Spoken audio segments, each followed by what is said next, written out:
You may have received this postcard recently in your mail. It's announcing an administrative move from the Secretary of State's office to partner with the Trump administration to better ensure election security. But not all Montanans believe that's necessary.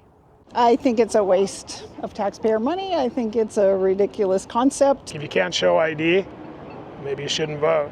It's a debate that's taken over the past few years of elections. To me, it goes back to relative common sense. Whether you agree with James Stearns that more election security makes sense, You know, they're simply asking that if you're going to vote in an election, that we know who you are. or if you side more with Julie Hippler, who believes the process is already safe. What's the incidence of election fraud in our nation? It's less than 1%. Either way, Secretary of State Christy Jacobson agreed to make Montana part of the SAVE Act, a federal bill giving administrators access to a database, ensuring that all voters are citizens of the U.S. Only citizens should be on our voter rolls and only citizens should be voting. Jacobson says it won't change the registration process for voters. It's not an obstacle at all. It doesn't change any of the voter registration process at all. It just, on our end, it's going to give election officials across the state to check that information. But others, like political professor Paul Pope, still find it unnecessary. There's always going to be voter fraud with every election,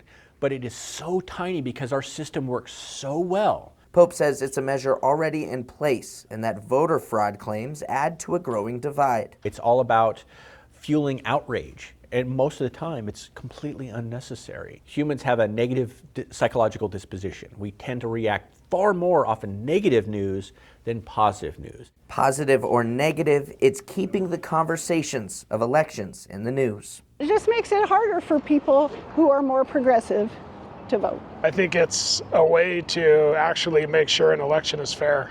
In Billings, Charlie Kleps, MTN News.